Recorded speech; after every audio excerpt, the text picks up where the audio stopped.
This episode is brought to you by Indeed. When your computer breaks, you don't wait for it to magically start working again. You fix the problem. So why wait to hire the people your company desperately needs? Use Indeed sponsored jobs to hire top talent fast. And even better, you only pay for results. There's no need to wait. Speed up your hiring with a $75 sponsored job credit at Indeed.com/podcast. Terms and conditions apply. I can say to my new Samsung Galaxy S25 Ultra, hey, find a keto-friendly restaurant nearby and text it to Beth and Steve. And it does, without me lifting a finger. So I can get in more squats anywhere I can. 1, 2, 3. Will that be cash or credit? Credit. 4. Galaxy S25 Ultra, the AI companion that does the heavy lifting so you can do you. Get yours at Samsung.com. Compatible with select apps. Requires Google Gemini account. Results may vary based on input. Check responses for accuracy.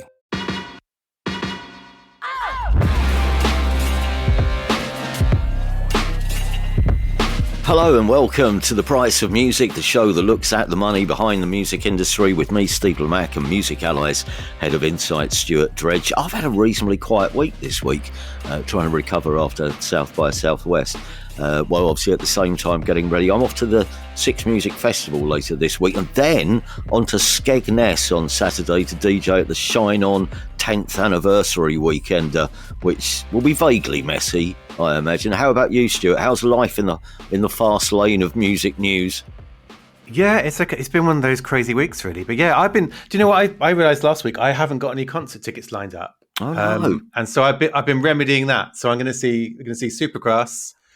I really want to see the Beta Band, but I think I might have missed out on tickets. Right. But if I haven't, I might see them. But yeah, I've realised I always used to have a concert to look forward to, and I was shocked to find I didn't. Right. So I don't know how we've let this happen. How has the chair of live ended up working with somebody who doesn't have a wallet full of tickets?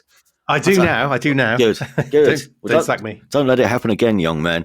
Where shall we start this week? I know, well, there's a couple actually. We're recording this on Tuesday afternoon about 2:00, and there's a couple of breaking stories which we'll get to later. One is about an infamous company of old, namely Napster is back in the news. And also there's an interim report from the CMA referring to their investigation into ticket sales, specifically the Oasis ticket sales. They've made some comments about Ticketmaster and the sales process for the Oasis shows. Again, we'll come back to that in a second. But shall we start with, here's something which you mentioned previously, the IFPI Global Music Report 2025 is out. And I don't know, what interesting nuggets of information have you picked out of this? Are there any themes or headline findings that you think we should share?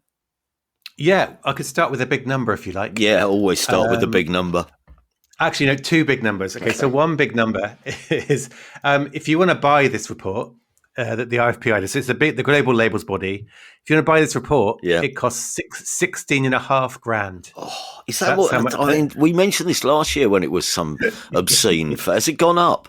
Does it go up with inflation? I think it maybe has done. I'm trying to remember what it was last year, but yeah. But this is like, and this is, to be fair, a massive PDF or a book, and it's got literally every country in the world. They track all the stats, all the analysis of what's gone on. So it's a big weighty thing. But yeah, I haven't got that kind of money lying around, so I haven't bought it yet. Right. It's on the Christmas list. Anyway. But the other big figure is 752 million, which is how many people are using paid streaming subscriptions across the world now. Right. And that is 85 million more than the year before. Okay. So that's kind of the growth of people using subscription services, which is what everyone was kind of excited about. Other than that, it's just lots of big figures, really. I mean, so this is for recorded music. So it doesn't include live, doesn't include publishing, doesn't include merch, all the other things, just recorded music. That was worth $29.6 billion for the music industry last year. That's a rise of 4.8%. But that growth is slowing down. The previous year, it was 10.2%. And so that was one of the talking points was the streaming growth is kind of, the money growth is slowing down. Should we be worried about that? And that is partly because maybe we're reaching a ceiling in the big countries like the US, the UK, of how many people are prepared to pay for a subscription. They've done a really good job of getting people to pay for streaming. And so the next phase might be charging more for it, persuading to pay for more features, or putting the price up, which we talked about before. Free streaming had quite a bad year, like the kind of free ad-supported streaming where you get adverts in between the songs. Those revenues grew by 1.2%, and there were quite a lot of rumblings from labels about, well, needs to do a better job of this. Like, if people are getting streaming for free, you need to be making money from ads in a much more, strong, powerful way. And what is growing fast are what the industry calls high potential markets. Right. So this is the continents like Africa, the Middle East, and Latin America, China, a lot of countries in Southeast Asia, the places where traditionally they weren't huge in terms of the money they made from recorded music, but they have huge populations, and now in streaming, they're growing really fast. The other stat that I picked out actually is, so like traditionally the IFPI has like a league table of the biggest countries for recorded music, and it's been quite static at the top. Like the US is always top, then Japan, then the UK, then Germany, and those are kind of the big four. Right. But over the last decade, China has gone from 14th in that league table to 5th, and it nearly overtook Germany last year. So China has really surged to become one of the biggest, music markets in the world. So yeah, that was that. And then they had this event, which is always quite good fun. They have the IFPI will book somewhere in London, and they'll get a representative from each of the major labels, and occasionally an independent too. Well, not this year. And they'll all talk about the trends, and basically they all sit there and read off bits of paper about what they want to say. So they've all prepared, which is why it's quite interesting, because they've all prepared something they want to say. Right. And this year, a chap called Dennis Cooker from Sony Music, he's their digital boss. He went in really hard on AI companies who don't want to license music, which is obviously we've talked about endlessly in the last year. But he said, yeah, they don't want to pay. They're talking rubbish when they say they should be able to train on music without paying for it.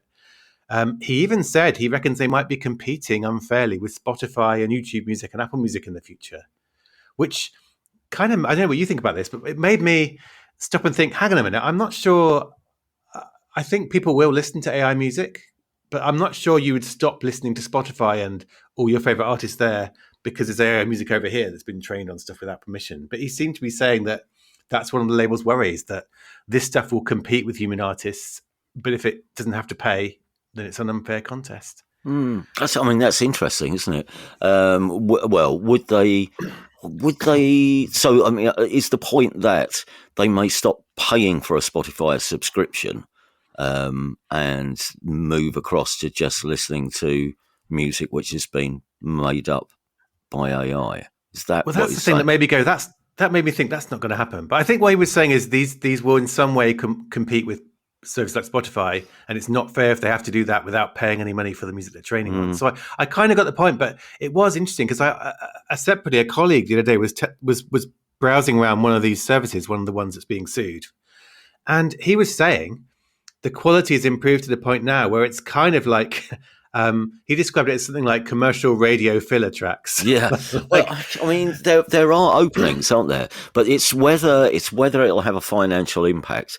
If you're a free streamer and you listen to some things on Spotify, you could listen to something equally as good on a service which is just providing you with AI. Even if it depends on the types of music, but I can imagine, and I've got no evidence for this because I haven't listened to what AI has done with ambient or chilled out music, but you can imagine if you just want a background of nice, relaxing music, then I'm sure AI could probably provide that, and you can listen to a playlist of that on, say, an AI streaming platform rather than going to Spotify. But would that make you think, I'm going to cancel my Spotify subscription?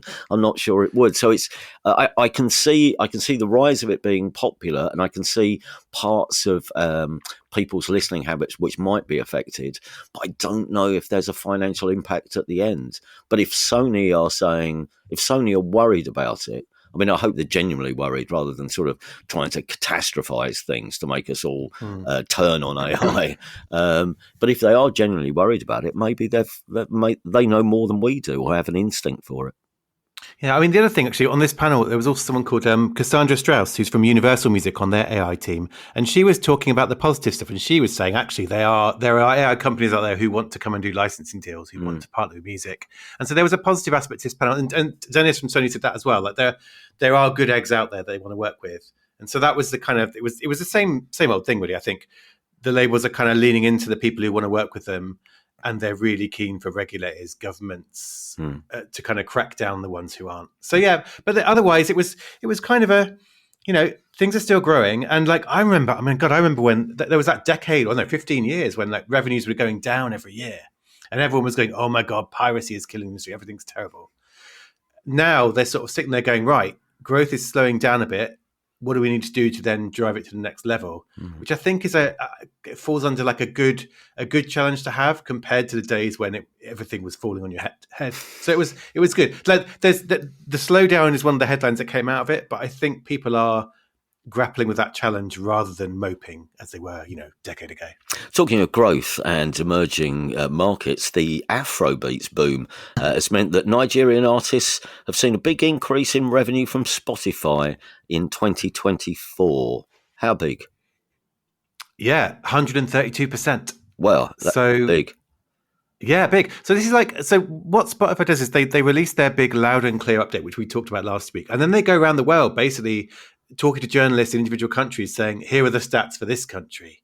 So I think so far it's happened for Nigeria. There was also a story from India the other day as well. So they're kind of releasing extra data every week to kind of get more stories. And so, yeah, so this is, again, it's like the other data we talked about. So it's how much Spotify paid out for the music to the rights holders, so labels, publishers, not directly to the artist. So it's not how much the artist earned, it's how much was paid out for their music. And yeah, it was 58 billion naira, which is the currency in Nigeria, which is around 37.8 million. And that is up 132%. And they also said people spent last year more than 1.1 billion hours listening to Nigerian artists around the world. Right. Which is Afrobeat. It's artists like we've talked about Rema and Ayra Starr in the past. Like these are some of the artists who've broken out, had enormous global hits.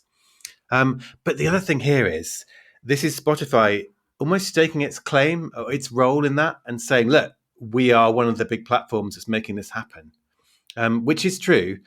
But it's actually quite a wider thing. So YouTube has been really big for Afrobeats, for example. Apple Music has worked very hard.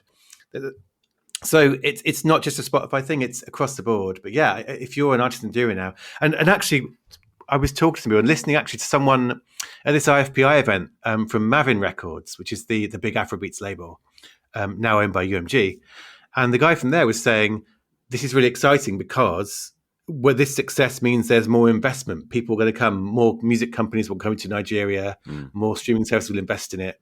So it's that whole kind of success breeds success thing. So I think the Nigerian industry is very excited about what it can do, how it can capitalize on all this. So yeah, I think we'll be seeing more artists following their footsteps in the year ahead. Next this week, this is returning to an old story, but lawyers for UMG, Universal Music Group, have hit Drake with what is being described as a Zinger Pact filing in their defamation legal battle. Remind us of the details of this spat so far, and then bring us up to date with the Zinger Pact filing. Yeah, honestly, like legal filings can be really dry, can't they? But this was like, I say it was a delight. It wasn't a delight for Drake, but it was a delight for everyone else who's watching the case. But yeah, so Drake is suing Universal Music Group for defamation over Kendrick Lamar's "Not Like Us," which was probably one of the biggest tracks last year, making some famously spicy accusations about Drake's romantic preferences. It was released by one of UMG's labels. UMG is also Drake's recordings partner, so this is already a tangled web. He's not suing Kendrick Lamar, he's suing UMG, is the other aspect to this. And literally, I mean, honestly, this legal filing, it begins with a quote from Drake, sort of saying, basically, if you diss me, I won't reply. And then says, plaintiff, one of the most successful recording artists of all time, lost a rap battle that he provoked and in which he willingly participated. And instead of accepting the loss like the unbothered rap artist he often claims to be, he has sued his own record label in a misguided attempt to salve his wounds. I mean, it's basically a diss track in itself, this filing. It also points out that he released a diss track accusing Kendrick Lamar of domestic abuse and saying one of his manager's father's son. So kind of saying, hang on a minute, you defamed him as much as he defamed you. And it makes this wider point that rap battles, diss tracks, they are exaggerated, wild accusations, like saying the worst, most untrue things you can think about to rile your opponent. And also, UMG's argument is people listening understand and expect that. So no one would have listened to it and believed everything they say is true. You think of it as like it's a, which Drake's lawyers don't agree with. They've actually since hit back and said, and this is again one of these sentences you just have to read out. Millions of people all over the world did understand the defamatory material as a factual assertion that plaintiff is a paedophile. So Drake's lawyers are arguing, no, everyone listened to that Kendrick track and said, no, we think Drake is a paedophile because you said it on that song. Right. So it's a really fascinating legal point. Like, if you're rap battling someone, can you actually not say things that would get you in a court of law because everyone listening will understand you're just making it up? Yeah, and that's the point here. if you were to go back retrospectively through the back catalogues of, well, virtually any frontline rap artist of the last, 20 years or more, I'm sure somewhere in their catalogue they have made a false claim about someone or somewhat. I was going to say something. I don't think the thing would sue in court, but someone must have taken umbrage and said, hang on, he's called me this, I'm not this. I don't know. I mean, if Drake wins, does that mean that the floodgates will open after that? Will everyone suddenly rush to court and say, well, I was falsely accused of something in this song, so... Well, this is what UMG is arguing. It's saying it would have a chilling effect on art and culture because you can't... and Drake's lawyer... In fact, I'm now getting sent press releases from Drake's lawyers, which I'm quite excited about as a journalist. Right. He said that they're arguing that UMG is pretending it's about rap battle, but actually they described it as a greedy company is finally being held responsible for profiting from dangerous misinformation that has already resulted in multiple acts of violence. So they're saying that this track did actually cause...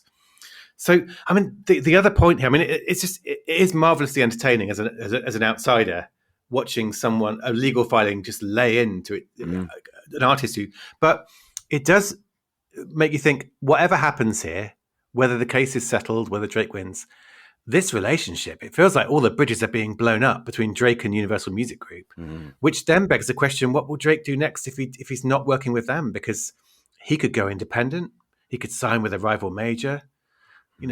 Whatever happens after this, the dust settles from this, could be one of the biggest examples of a major artist getting that moment of saying, right, how will I release music now? Will I do it all myself? And so I would think everyone else in the industry, besides eating popcorn while reading all these filings, is probably thinking, right, maybe we should be getting our pitch ready to get Drake to come and sign with us. Yeah. So I wonder if that's that background. To immediately release a track, which I imagine will be a diss track about UMG. Accusing UMG of all kinds of things. I mean, that's surely the next.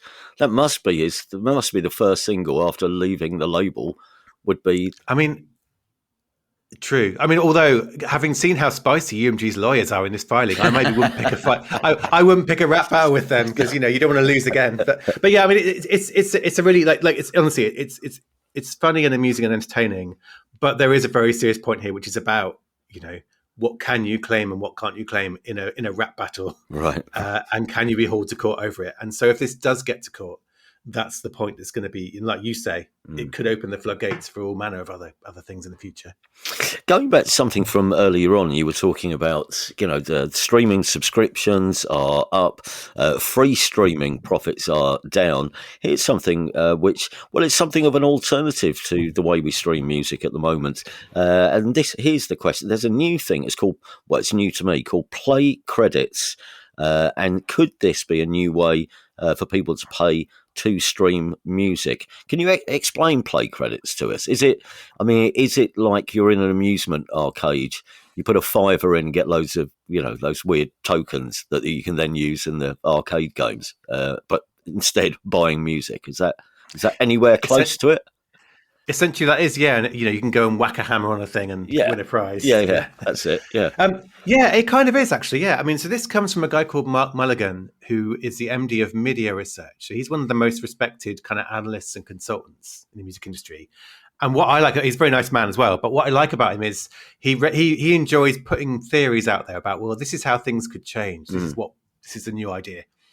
And his latest one is play credits. So this would be, essentially you would subscribe to your streaming service. You'd still pay your kind of $10 a month or whatever it is.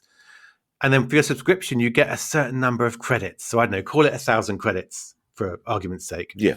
And each song you stream will cost you some credits.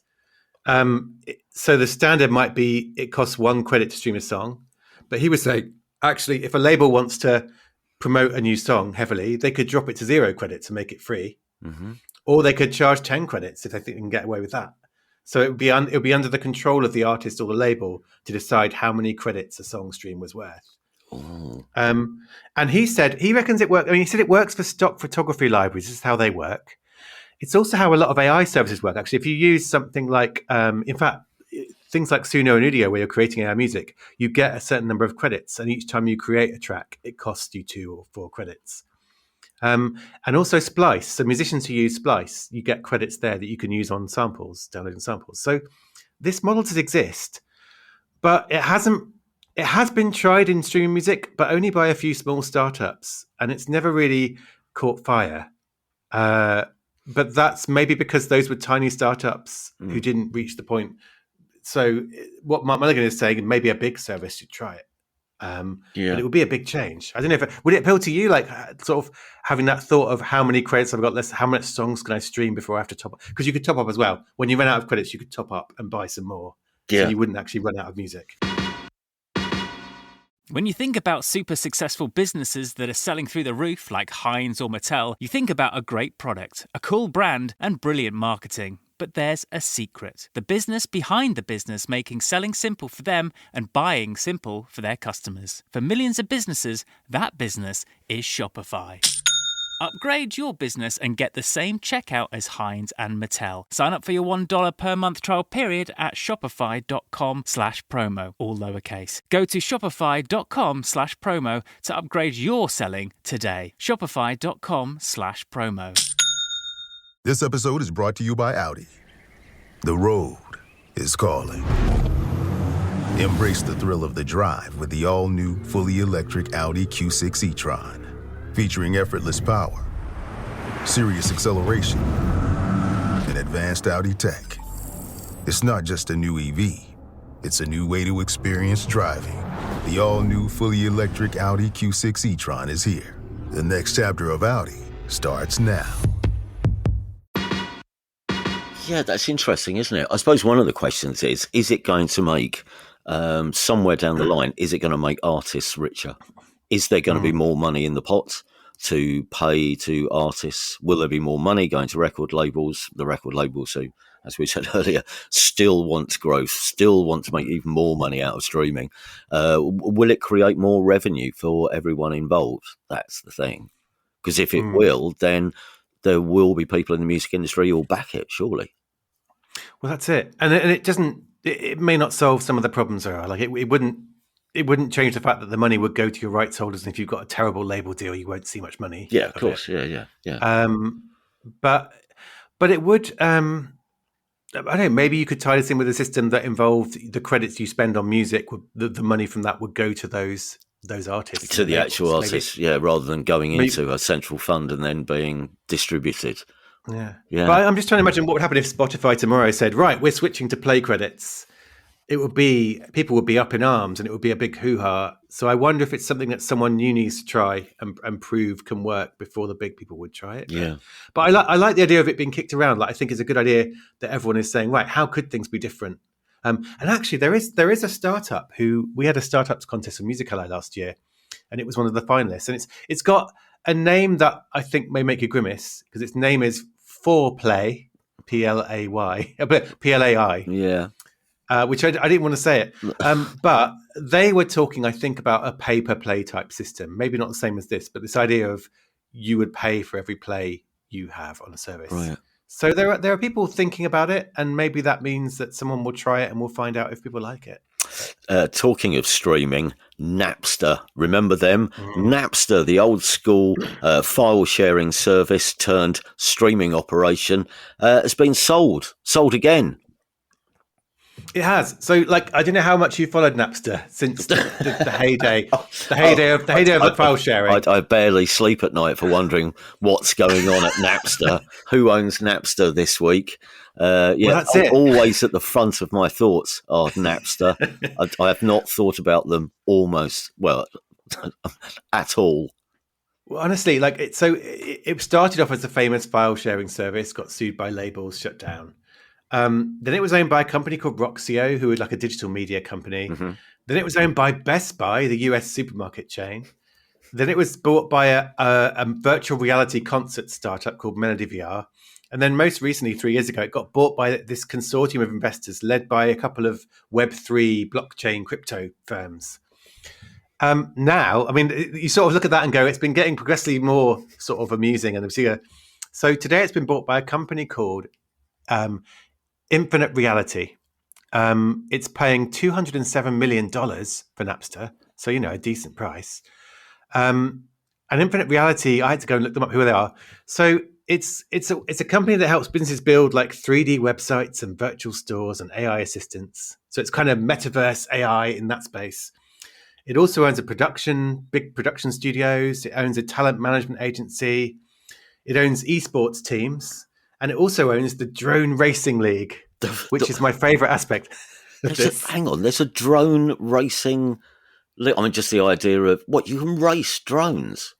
You can, and it's a professional sporting league. There were people being paid to race drones.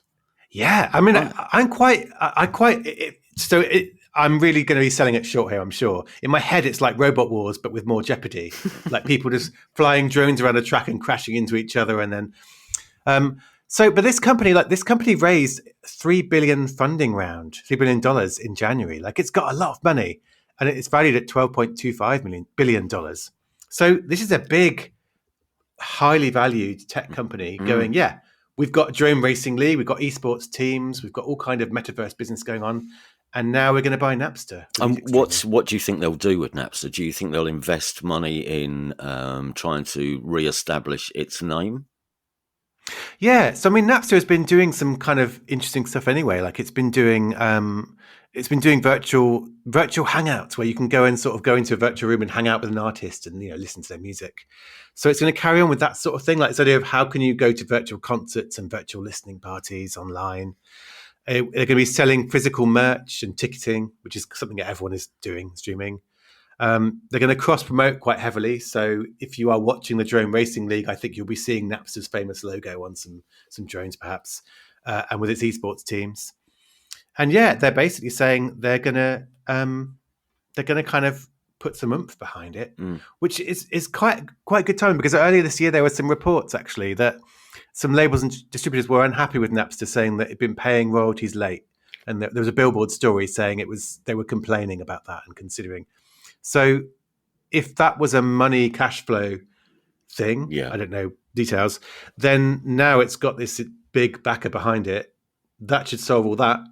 At the same time, the history of the music industry is when someone gets bought for loads of money, or when someone raises loads of money, the music industry goes, right then, rubs its hands, right, we'll be having a nice slice of that, thanks. Right. So I would think that people will be going to Napster saying, right, you got all this money and this big backer now, how are we going to benefit from that? What are you going to do for us? So it's going to be interesting, but it does, the cynic in me says next year we'll be talking about someone else buying it again, because it seems to be this property that gets passed from owner to owner. But maybe this is its forever home, to use a phrase that they use for pets. Maybe it's found its forever home, and it's all going to be great. But this is broken this afternoon, and Yeah, okay. Interesting. Another story, which, as I mentioned, is only just broken as well, but the Competition and Markets Authority has provided a progress update on its investigation into Ticketmaster, which came as a result of the widespread complaints about the sales of Oasis concert tickets Shall I read you some of this? You can find this on the government's own website, but it says under concerns, the CMA is concerned that Ticketmaster, which sold more than 900,000 tickets during the Oasis ticket sale, may have breached consumer protection law by A, labelling certain seated tickets as platinum and selling them for nearly 2.5 times the price of equivalent standard tickets without sufficiently explaining that they did not offer additional benefits and indeed were often located in the same area of the stadium as your regular ticket. This risked giving that last bit I've just added on. I'm trying to précis as we go. But it does say, I quote, this risk giving consumers the misleading impression that platinum tickets were better. Also, it says, two, not informing consumers that there were 2 categories of standing tickets at different prices, with all of the cheaper standing tickets sold first before the more expensive standing tickets were released, resulting in many fans waiting in a lengthy queue without understanding what they would be paying for by the end. It also says next steps. Since the opening of the investigation, Ticketmaster has made changes to some aspects of its ticket sales process, but the CMA does not currently consider these changes are sufficient to address its concerns. Those are the sort of headlines. There is a quote. Hayley Fletcher, Interim Senior Director of Consumer Protection, says, we're concerned that Oasis fans didn't get the information they needed or may have been misled into buying tickets that they thought were better than they were. I guess this is pretty much what we expected, wasn't it? At least, at this early stage or at this stage of the investigation, because I think we said at the time during the whole furore about the sales of the Oasis shows, the tickets for Oasis, we said it's going to come down to transparency. I don't think there's not a lot, I think, that the government are probably willing to do to get involved in how people sell tickets. And we'll have more of this after, the consultation into actual ticketing and secondary ticketing, I imagine. But it's really saying, tell people what they're buying and how much it's going to be. It's transparency, isn't it? That's it, I think. And I think we talked at the time, didn't we, about how fans just wanted to know why the price suddenly gone up to more than they expected. And like you say, it's it's about very much the specific thing of, did you mislead fans and how and why? It's interesting. I think the fact that it's not like we are finding them or we are investigating them. It's like we're working with them to improve this. Yes. Yeah. That seems to be the wording, isn't it? That, which is, I guess, a constructive, positive thing, and that it's not like a big fight. It's not a crackdown, a clampdown. We're going to make sure this doesn't happen again. We're going to work with them. Yeah. I've been looking. I don't think Ticketmaster has commented yet. Like we're actually recording this, aren't we? It's just been announced this morning, and even the BBC and the Guardian are both saying we've contacted them for comment, but they haven't replied yet. So I guess we'll hear their point of view on this. But it's good news for fans, I think, because it will sort of set the lines, won't it? This is how you do what you don't do in future. Yeah. So I guess this is how it's supposed to work, isn't it? Regulators, they see a problem, they see a problem, they figure out what should be done, and they make it happen. Yeah, there'll be more on that, and as Stuart says, excuse me, as Stuart says, there will be, I'm guessing, a likely response from Ticketmaster, which may have hit the press even by the time this show comes out on Wednesday. As I say, we're recording this on Tuesday, so who knows, by tomorrow we might have more from Ticketmaster, or they may wait, I guess, until the final report before commenting. We'll see. We've got one last, I was going to say story. I mean, it is a story, but it's not the big heavyweight story. This is very much, on local news programs where they always finish with an "and finally" story. Well, this is a slightly more fluffy "and finally" story. And finally, Mariah Carey has been cleared of copyright infringement in a case over her 1994 Christmas staple, "All I Want for Christmas Is You." Who was making a claim here? Oh God! This is a name that I'm going to struggle with. Oh right. Well, no, it's a person called Adam Stone, which is to say, but he performs under the name Vince Vance. Right. Which is an incredibly hard name to say. But he claimed that Mariah Carey had infringed a song of his that was kind of similar similar in style, Yeah. and lyrics. And he was claiming at least $20 million in damages, which, I mean, the BBC story in this said that All I Want for Christmas for You has earned more than $60 million since it was released in 1994. Right. So it's been like that's got to be the most lucrative Christmas song of all time, hasn't it? I'm trying to think. I mean, Well, imagine White Christmas might be up there. I guess so, yeah. Yeah, but I mean, so this sounds like a pretty brutal ruling for Adam Stone, who was suing her. I think the judge said they didn't share. So he said his lawyers had not met their burden of showing that the songs were substantially similar. Right. And he's got to repay the legal bills that Mariah Carey has had to pay. So it's very much a victory for her. And I think it's one of those cases where they got musicologists in, which always fascinates me. I think they had one person who said, look, there's all these other songs before the track that that Vince Vance was talking about with similar lyrical ideas. Like this idea of All I Want for Christmas for You is not an original thought. People have had that song before. But musically, the depositions were like, no, they're not similar. This has not been copied. So yeah, Mariah gets to keep. Well, I would say she gets to keep her $60 million, but I'm fairly sure she's made a good job of spending some of that money. She might be investing it wisely, but I want Mariah Carey to be buying thrones and all kinds of crazy stuff. That's how in my head, that's what Mariah Carey does with her royalties. I was just about to say, there, listeners, another insight into what goes on in the mind of the dredge. I think that feels like an end point. Thank you very much for listening. As always, if you have enjoyed the show, please subscribe to us in your podcast app and spread the word, or you can look up our Patreon page where you can support our endeavours for a couple of quid a month. And of course, if you have a question, if there's anything even out of today's programme that you're thinking, hang on a second, but what about... but any financially based queries that you have, or anything where you think we might be able to give you some tips if you're a musician or anyone else in the music industry looking for advice, which vaguely includes money, then drop us a line. We love hearing from you. You can contact the podcast email us at thepriceofmusicpodcast@gmail.com. That's thepriceofmusicpodcast@gmail.com. Till next time, take care, everybody. Ta-ra.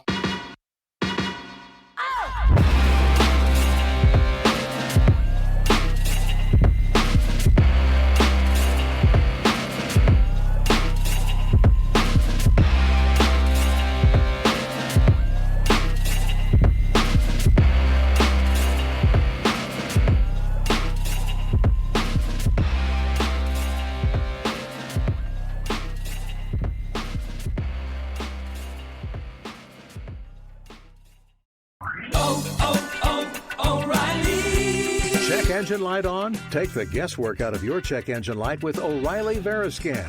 It's free and provides a report with solutions based on over 650 million vehicle scans verified by ASE certified master technicians. And if you need help, we can recommend a shop for you. Ask for O'Reilly Veriscan today. O'Reilly Auto Parts.